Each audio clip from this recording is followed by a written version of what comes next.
Hello and welcome to ChatGCP, a medical science, clinical research and commercialization podcast, and I'm your host, Charles Beasley. On today's episode, we have Courtney Rowse. Courtney is the Clinical Operations Manager at MSD for Australia and New Zealand. Clinical research is one of those industries where most people simply fall into it. If you were to sample 100 people active in the industry, I think the most consistent response as to how they got started would be inconsistency. In today's episode, you can expect to learn why New Zealand is a great place to conduct clinical research, why working at the site level and the sponsor level are not so different after all, the why behind Courtney's passion for the industry, and much, much more. I really enjoyed this conversation with Courtney. We may be biased, but we both agree that the clinical research industry is a great industry to be a part of. On another note, today's episode is brought to you by SAPRO, your clinical trial pathway partner.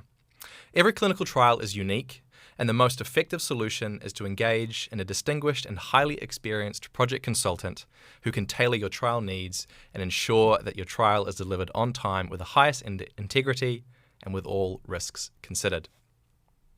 Engaging SAPRO as your clinical trial pathway partner will ensure delivery on your strategic objectives, keeping you and your collaborators on track, providing ultimate success and bringing your product to market sooner. For the small pharma or biotech company, SAPRO also offers a tailored full-service CRO solutions from start to finish with their team of experts and their highly reputable alliance partners. Check out the links to SAPRO's services in the show notes below. But now, friends, please welcome Courtney Rowse.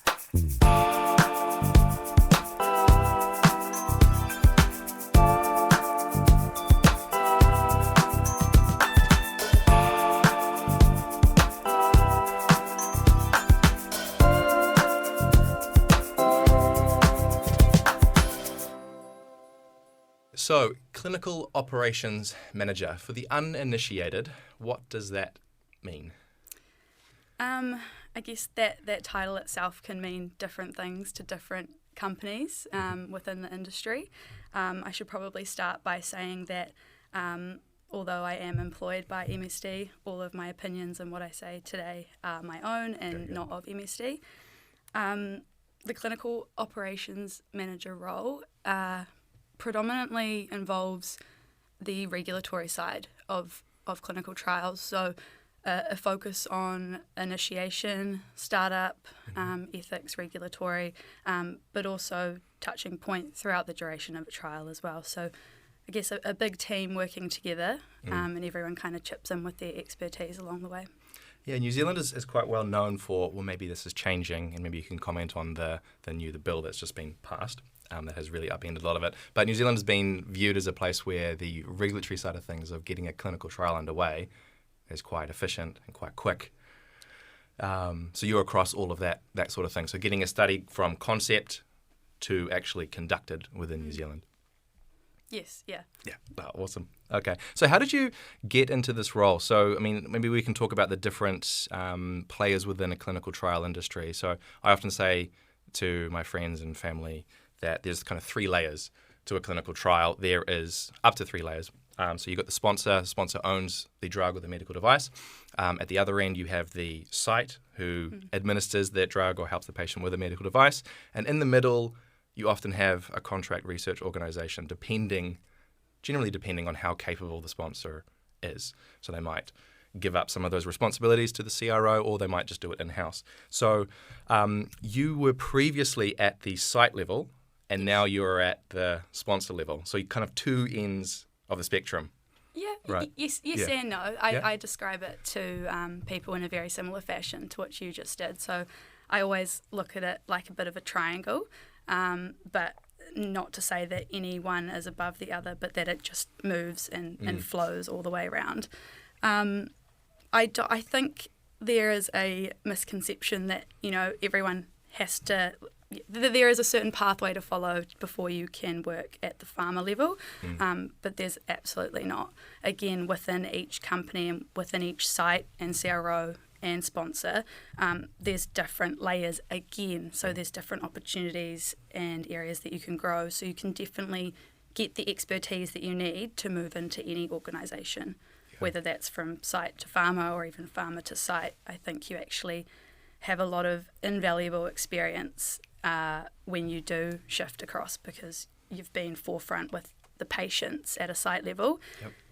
And obviously that's what is the core of everything that we do at a farmer level is the patient. So having that experience with them and being able to transverse that across is quite valuable. Yeah. I mean, I think if you could idealize a career progression within the clinical trials industry, it might be that exposure at the site level, because you're seeing what the patient is going through. You're seeing the real world, what's happening to the patient, whether they're given the placebo, whether they're given the drug, and if they have adverse events and all that kind of stuff. You see properly the patient-facing outcome, and then as you move through your career, you might move to a CRO or to a sponsor, and you have that patient level kind of perspective. So I think if you jump straight into a farmer level, you kind of miss that.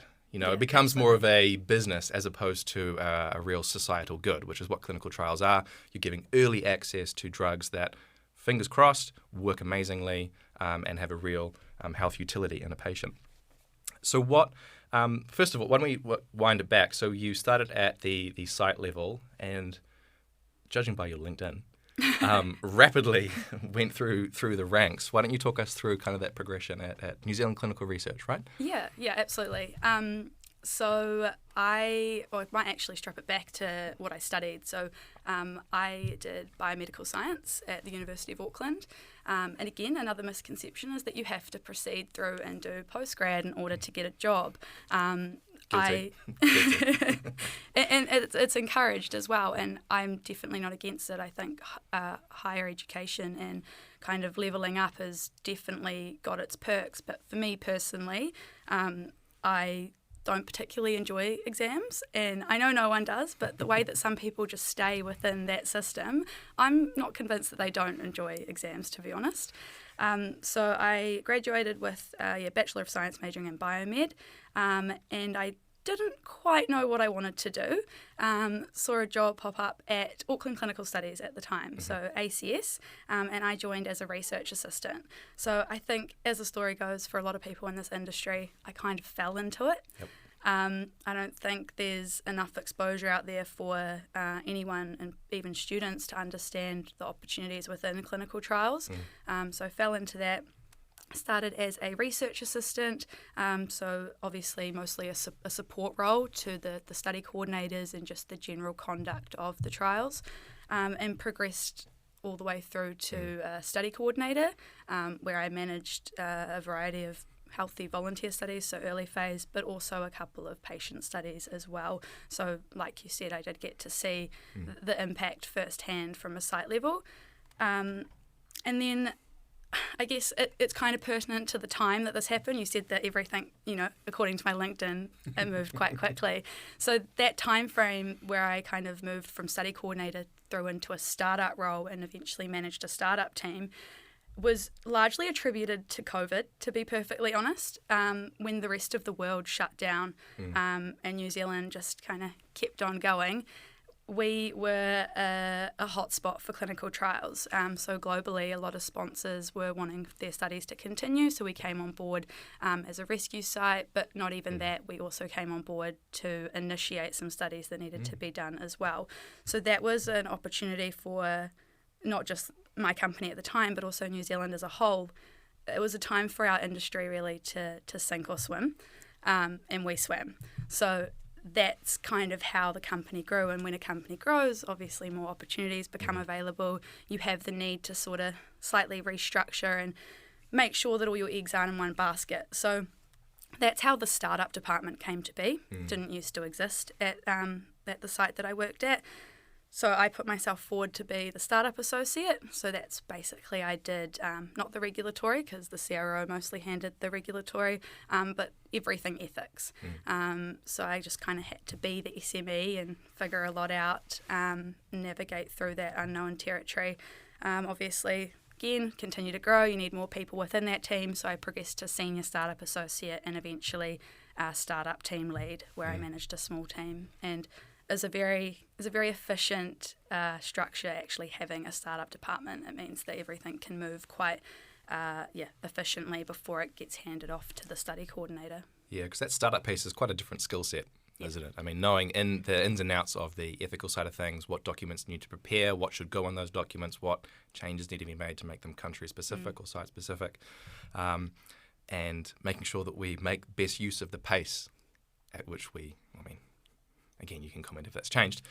Still fast. Good, very good. That we have in New Zealand. But yeah, it's important that you brought up the point that as companies grow, that's when the opportunities really do come about. I mean, you can be as amazing a startup coordinator or a study coordinator as you can, but if the company's not growing, if the industry's not growing, there will be a ceiling, and the ceiling will be a lot lower than for a really fruitful, productive industry. I mean, it's great to see that, like you said, through COVID, New Zealand kept chugging along just by virtue of the fact that we're isolated at the bottom of the world. Yeah. Really sealed off our borders, which will make a lot of people very unhappy. But our industry seemed to be, quite the benefactor of some of those decisions in a certain regard, especially compared to overseas. So, I mean, I think it's fantastic. Obviously, again, that's not to understate, your successes personally or your aptitude, but it's a combination. It's like you work hard plus the opportunities with the company growing, right? A bit of luck. Yeah. It always goes a long way. But also putting your hand up, because if the squeaky, like the adage says, the squeaky wheel gets the oil. If you don't put your hand up, don't put yourself forward for things, sorry, no one's going to come in and save you and give you that next leg up opportunity. Yeah. And even when I put my hand up to do that startup role, I set up a couple of studies, not too many. I actually didn't know an awful lot about it, but I kind of saw that as a challenge to step into that area. I just knew that I liked setting up studies. I liked a little bit of medical writing, so there's where your extrapolation from a protocol into an informed consent form comes into play. And I kind of liked the idea of getting given something and working towards quite challenging timelines sometimes. I don't think people understand the work that goes into startup, but quite challenging timelines, and actually being able to achieve those timelines, package up a study and then be like, here you go, it's ready to start. It's quite rewarding. And the role has a bit more of a shorter, per study, that is, a shorter time frame. If you're a project manager or a study coordinator, that study could be 18 months, 2 years, from beginning to end, and you're just slogging out that study. Whereas in the startup game, 3 months, on to another study, on to another project. It gives you that variety. What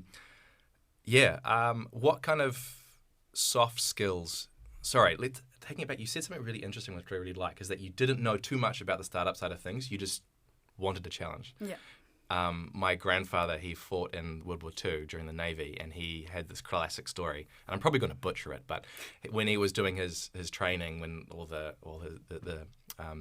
seamen got together and did a muster, the sergeant or whatever it was, the commander or something, went down the line and asked various questions, and one of the men said, in response to the question, I don't know, and he just got the biggest dressing down of all time. You don't know. And the irony was that there was no way that he could have known the answer. And he went down to the next man, asked him the same question, and he said, I'll find out, sir. So he didn't know, no one knew, but the attitude was, he'll find out, he'll make it happen. And I think that's missed for a lot of people. That's like a good lesson to learn, is that even if you don't know, doesn't matter. The real skill is being able to confidently say that you can find it out and deliver on finding it out. Absolutely. Everything's teachable as well. Yeah. The resources are out there. It's just having the right attitude. I mean, having a quick Google search, you can figure most things out, right? Pick up a phone call and you can solve most problems or most procedural issues. Yeah. So what prompted the move from the site level to the sponsor level? On paper, they look like polar ends of the spectrum, but like you said, all part of the same ecosystem. What prompted that move? I think to start, I don't see them as kind of polar ends of the spectrum. Again, I see the clinical trial industry kind of as a whole, and then everyone has a role to play within that industry. It comes down again to, we discussed a bit of luck, a bit of opportunity. I had been working at a site for just under 5 years. So I felt that at that point in time, this was a good opportunity for me to move on and upskill in my career. I think this is the mentality that I approach a lot of the things that I do with is that I like to be a small fish in a big pond. Mm-hmm. I like to surround myself with the unknown and a lot more experience, and I just like to challenge myself. Now, I definitely still had that at the site level, but I again saw this opportunity pop up, and I'm not sure how often an opportunity to work at a sponsor level within New Zealand would actually pop up. You know, we don't really have many sponsor feet on the ground opportunities in New Zealand. So for me, it was kind of a now or never sort of decision, a hard decision. I was very comfortable, I was very happy where I was, but I think that is kind of all the more reason to move on, right? Yeah, definitely. And I don't know about you, but being too comfortable in a role is a bad thing. Yeah. Again, I don't know how you felt during COVID, but I really enjoyed it for the first 6 months. You know, working from home, the commute was 30 seconds. I just went upstairs and turned on my laptop, and I had a young daughter at the time. She was actually born during the second lockdown, which was all kinds of fun. Wife in hospital, me at home with a screaming baby. Such fun. Such fun. I turned 30 as well during that lockdown with a screaming baby.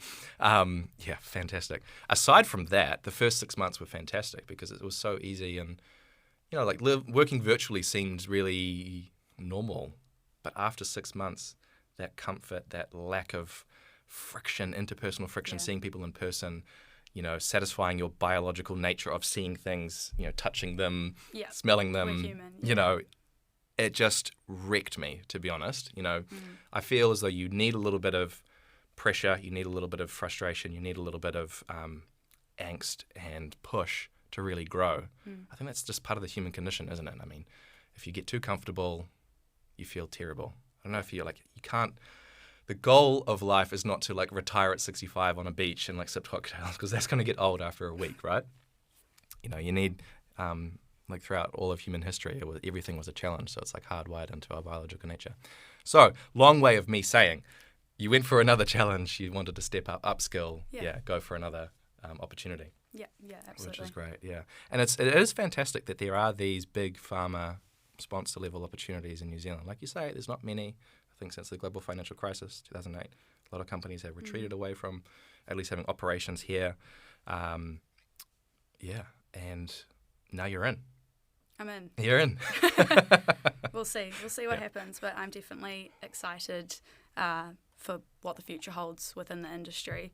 For me personally, but also the New Zealand industry. I think there's a lot of opportunity out there that we're able to tap into for patients now. So again, that's kind of one of my big drivers for why I do what I do, is for the patients.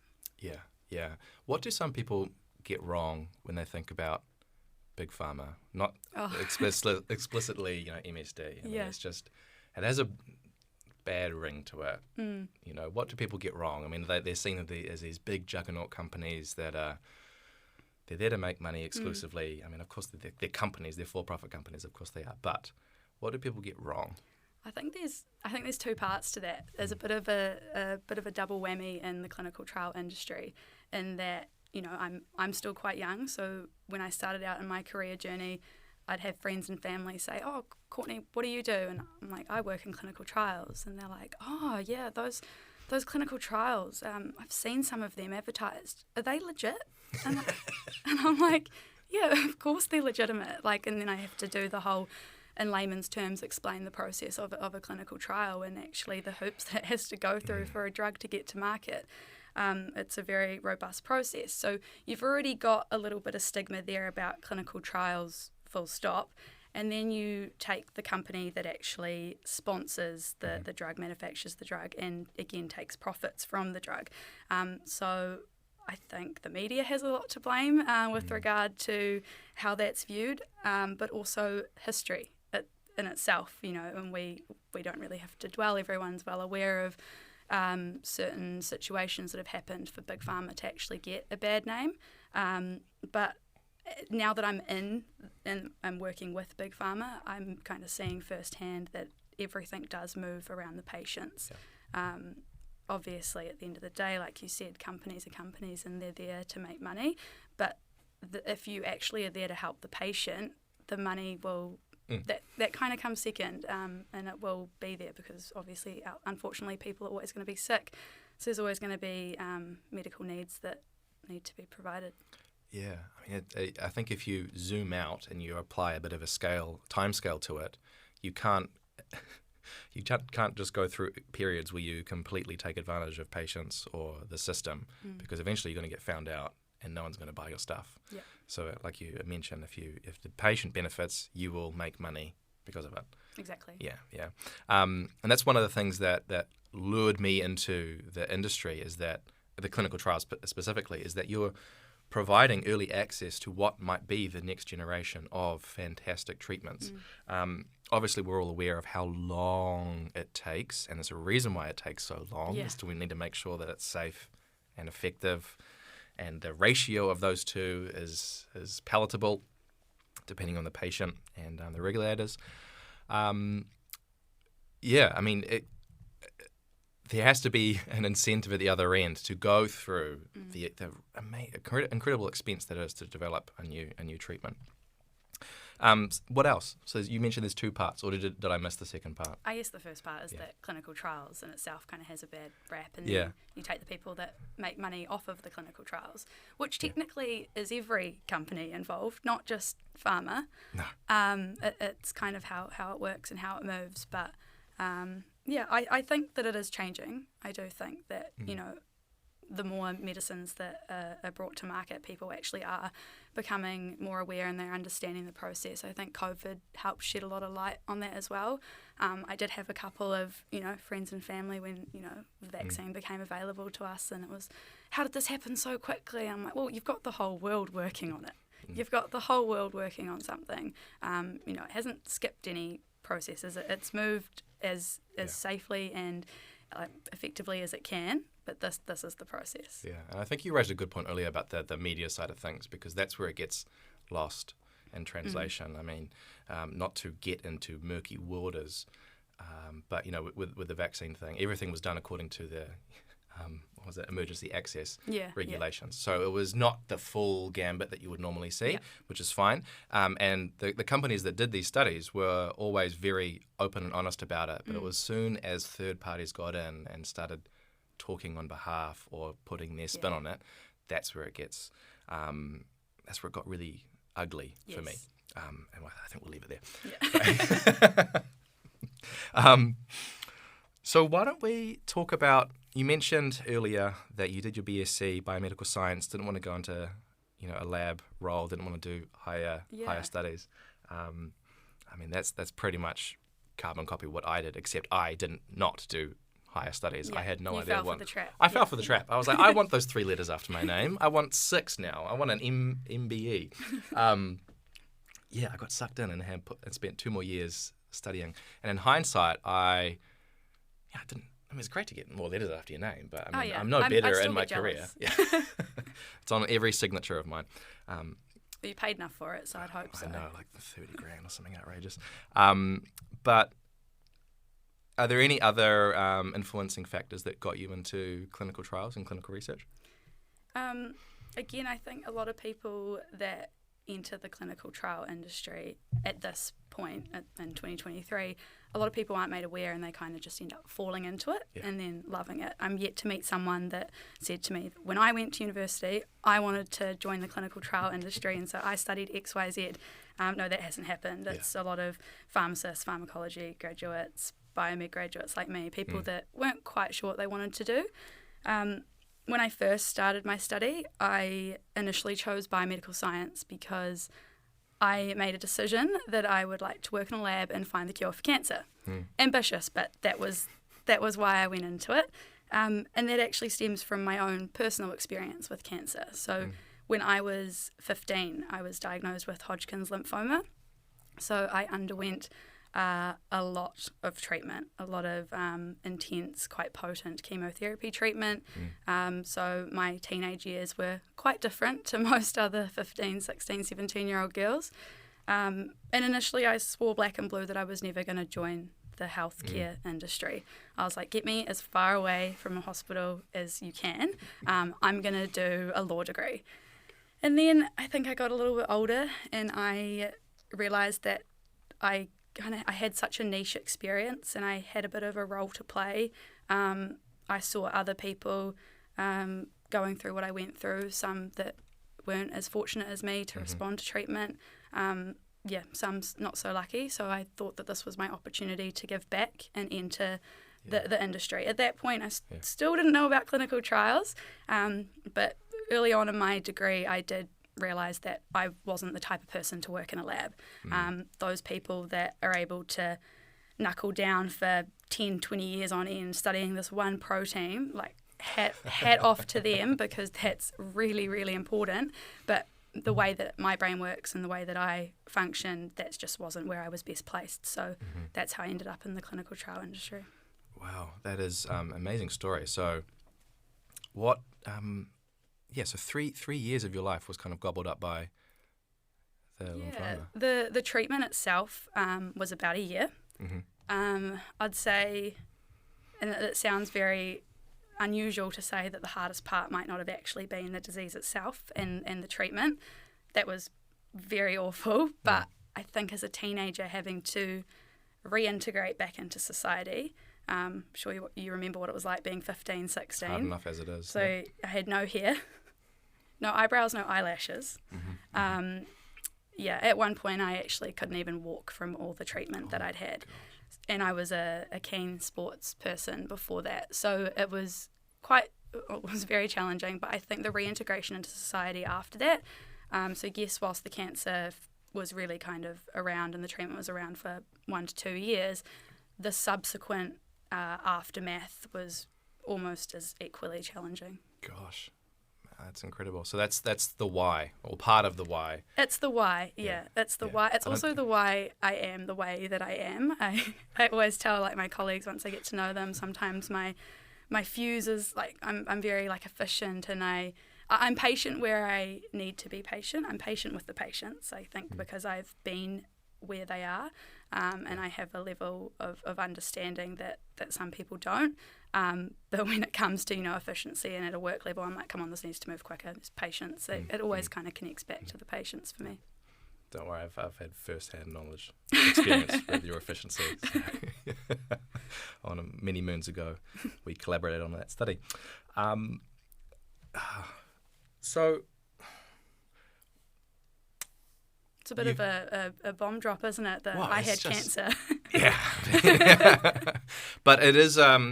It really, really nicely illustrates how important it is to at least be able to empathise with a patient going through a clinical trial, or with a patient that has a lot of interactions with the healthcare system. Because no healthcare system is perfect.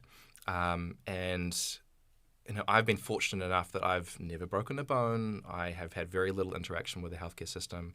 Same with my immediate family. The only time where I had any real involvement was when my wife delivered our only child, firstborn.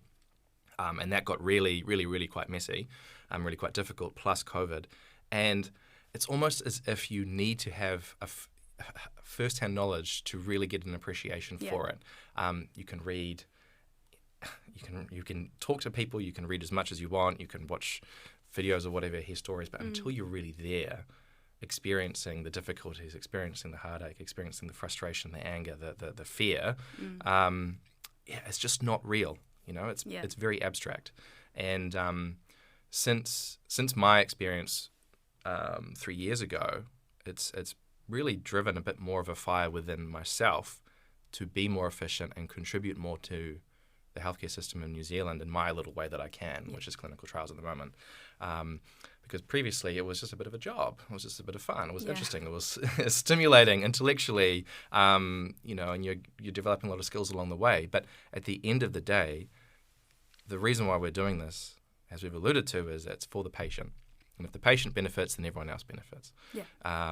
And I had a guest on a few episodes ago, Dr. Ed Watson from Aotearoa Clinical Trials, and he was fortunate enough that he went on a clinical trial over in the States for a melanoma cancer that he had, and it cured him. And without that happening, we wouldn't have had what is now a really fantastic site, Aotearoa Clinical Trials, which is expanding to all the different hospitals throughout New Zealand. You need that first-hand experience to really drive it in an organic way. Yeah. But also on the flip side, it's New Zealand. What I worry about is New Zealand's kind of slipping away from the rest of the world a little bit. In that, I don't know if you've seen the latest Farm Act debacle. That's No, been I popping actually up. haven't. Okay. Probably can't pass any opinion Fair on it enough. either. Yeah. Well, let me. No, but I think we've been sold this kind of fanciful story that Pharmac is cutting edge, and where they invest their money is really fantastic and it's super efficient. But if you look at the numbers, we've had 10% of modern medicines in the last 10 years being approved and funded in New Zealand. And, I mean, that's just a compounding issue. If you don't have access to the standard of care, then a lot of these clinical trials which compare to the standard of care can't come here for the additional cost that they would have to provide or what have you. And then as that you play that out 5, 10, 15 years, and you've lost successive generations of the next medications. So we're constantly just chasing our tails. Yeah, and I think we have an opportunity now, maybe with this big furore that has popped up over Pharmac, maybe change things and integrate, the argument around having more clinical trials in New Zealand, but also having more funding for the new medicines, because it is all integrated and we don't operate in strict silos. Yeah. It's not like a clinical trial industry is within the healthcare system. It's not sitting outside of it. Yeah, there definitely needs to be some more collaboration there, I believe. Yeah. Even looking at Australia compared to New Zealand, we are a little bit behind in that regard. Sadly true. Yeah, and there's obviously there's an unmet need in New Zealand for this. So there just needs to be more opportunity, more companies, more involvement in clinical trials in general. And I guess just back to what you said before about, you don't really understand the importance until you've been kind of put in the shoes or you've had that first-hand experience. It's kind of a bit of a catch-22 as well. You never wish the experience on anyone. It's obviously, it's one end of the spectrum. And yes, whilst it kind of has shaped what I do and how I do it and why I do it, I'm glad that there's not more young. I don't think I've met anyone else my age in this industry that's been like, oh yeah, I'm a cancer survivor, and I'm glad because. No, you wouldn't wish that on anyone. No, it was. But that's your special differentiating factor, which has, like you said, driven the desire for efficiency and driven the career progression. And never resting on your laurels and staying as a CRA for 20 years. No shade on those of you that are. So you mentioned Australia. Have you ever considered relocating? Yes, the short answer is yes. I'm 27, so I think most of my friends have gone abroad, whether they're travelling with just non-stop travelling really. I'm not really sure where everyone's getting their money from, but they just keep going.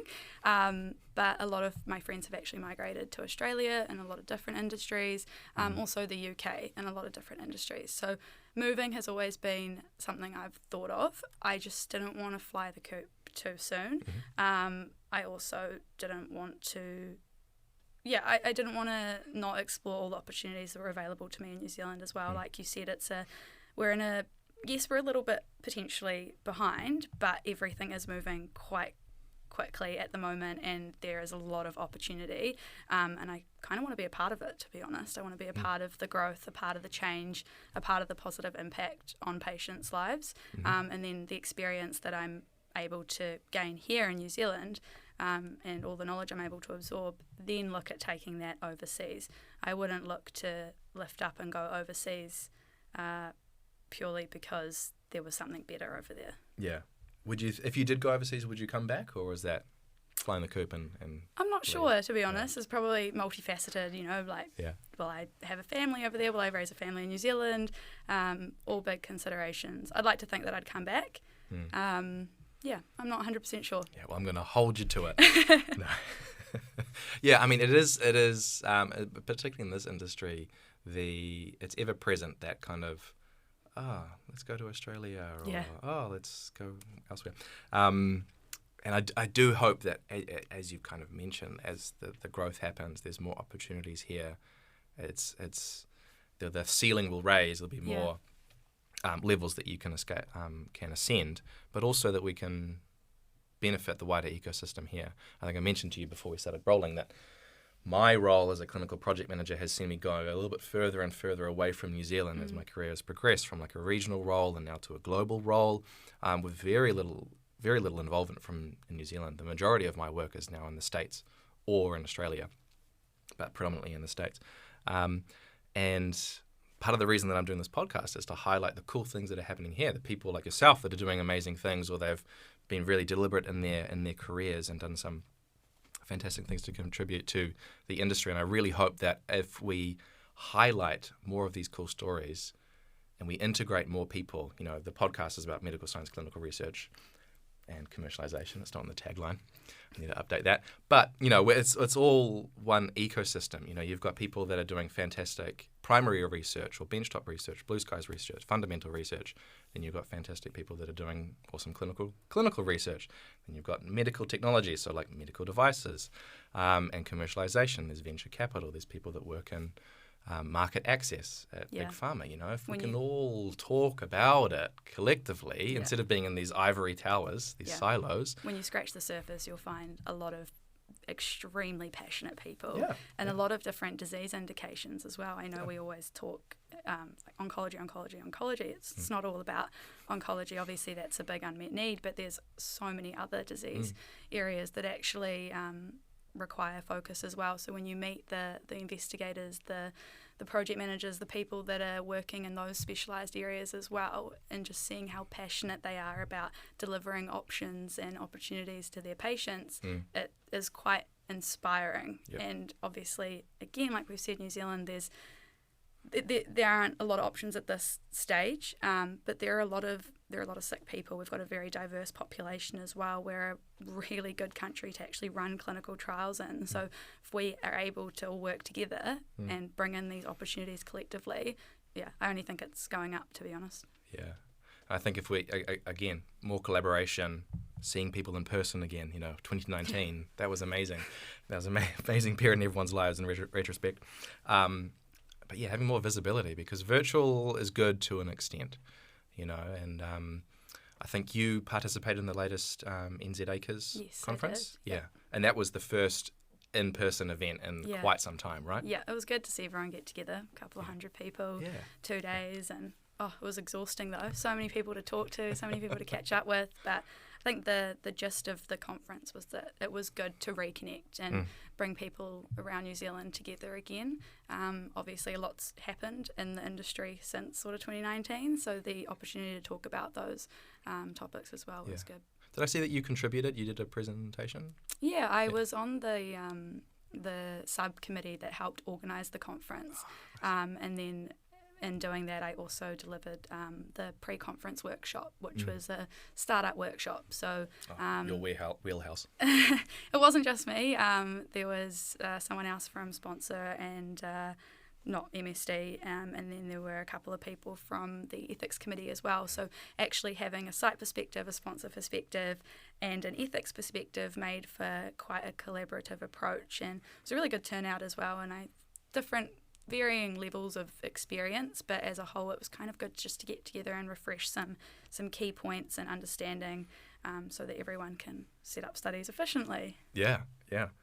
So where do you think, if you could look through a magical looking glass in 5 years' time, I hate this question. I know, but where, maybe two parts to it, where do you want to be? I mean, you've had a fantastic previous 5 years. Where do you want to be in another 5 years? And what are your hopes and aspirations for the industry in New Zealand? Yeah, big question, Charles. Thank you. Where do I want to be in 5 years? Clock is ticking. I was asked this during my recent interview as well, and I also said I hated it back then. So I think when I was asked this question 5 years ago, I didn't know too much about the industry, but I knew enough that I had actually spoken about being where I am now. So I can kind of go tick. I had a bit of a 3 to 5 year plan back then, but it was just to continually keep moving, I think, is the takeaway for me. I never want to be too comfortable in a role. I want to keep learning. Obviously, the industry is massive. It's impossible to know about every single disease indication and every single drug available to people out there. It's impossible. But you can continue to learn about them and absorb as much information as possible. So for me now, I would, in 5 years, I'd see myself progressing in a similar fashion, maybe not as fast as I did previously, but progressing in a similar learning fashion as I did before. So I wouldn't be focusing so much on roles or titles, but just genuine learning and understanding. Obviously, in my role now, I transverse the Australian environment, so that's something that's new to me, having to upskill in that area, already having the New Zealand ethics, I'd say, under my belt, touch wood. So yeah, 5 years from now, maybe moving a little bit into the business side, the marketing, access, is always something that's appealed to me. I obviously like the medical writing, I love the science, but being able to bridge the gap and help with the business side of things is something that definitely appeals to me. Very good.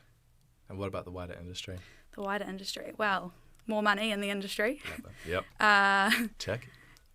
I guess timelines, they are fast, but we could probably help to make them faster.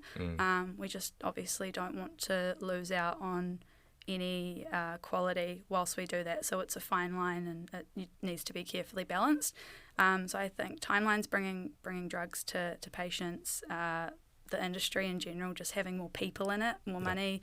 I think recently, we've got more sites opening around New Zealand, which is amazing to see. It's actually, we can then bring in more trials. We can saturate the sites with more clinical trials, and I think just bigger. It just needs to keep growing, and the rest will kind of follow suit. Yeah, definitely. I mean, I'm constantly harping on about the need to have density in these high value industries. I mean, clinical research is high value. I mean, you can, from a purely monetary perspective, you can do it's a good career to be in financially, and we can't fall back on our laurels as a place where it rains here, it's a little bit sunny as well, so the grass grows great and we can have a lot of milk cows and lamb, or there's a few pretty mountains in the backdrop, so people come here for tourism. Those are great and we love both those things, but high value industries are going to take us forward as an economy. And keep us in the developed or first world. What about people that might aspire to get into clinical research? What would be your advice to them? Students? Anyone? Anyone. Do it. That's probably my advice, is just do it. Again, there's so many different opportunities within the industry. Do you want to work with the people? Do you want to work... I don't know, you are not a people person, but you still want to help. Do you want to be medical writer, kind of behind the scenes? Do you want to project manage? Do you want to be involved in operations? Do you want to be an SME here? Do you want to be an expert here? There's just so many different avenues that you can get into. It's a part of the reason that I did actually look to move on as well. I didn't want to become too specialised, or I didn't want to kind of segue into one little niche area. I just wanted to keep my options open. But yeah, my advice to anyone thinking about moving into the industry would be have that conversation and actually seriously explore that consideration. Yeah, I think a lot of people in the industry are have fallen in by accident. Yeah. And if they're anything like myself, would happily entertain a conversation about, and encourage someone to do something different than me. If they're deliberate about it, get going straight away. Don't wait. I had a couple people reach out to me in the last few months that have said, "What advice would you give to me?" And one of them hadn't even finished uni yet, and I was like, "You are 5 years ahead of me." Yeah. So just go for gold. Ask those questions. Foot in the door as well. Yeah, just ask people for coffees. I think maybe COVID had an effect where everyone feels a little bit more self-conscious and they don't want to put their hand up and ask for some help, but that's how we're going to get ahead, is by people participating, the workforce growing, people being passionate. Yeah. And like I said before, everything's teachable. Everyone will have a skill set that's able to be used in some way, shape or form.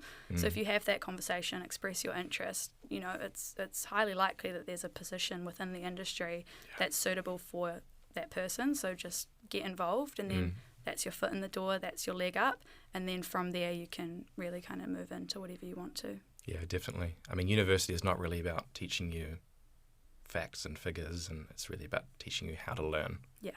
And how to find things. And I'll find out, sir. Awesome. Well, Courtney, this has been really fantastic. Thank you so much for your time today. If people want to find out more about yourself or get in touch, where can they go? LinkedIn's probably the best bet. Awesome. Fantastic. All right. Awesome. Thank you Thanks, so Charles. much.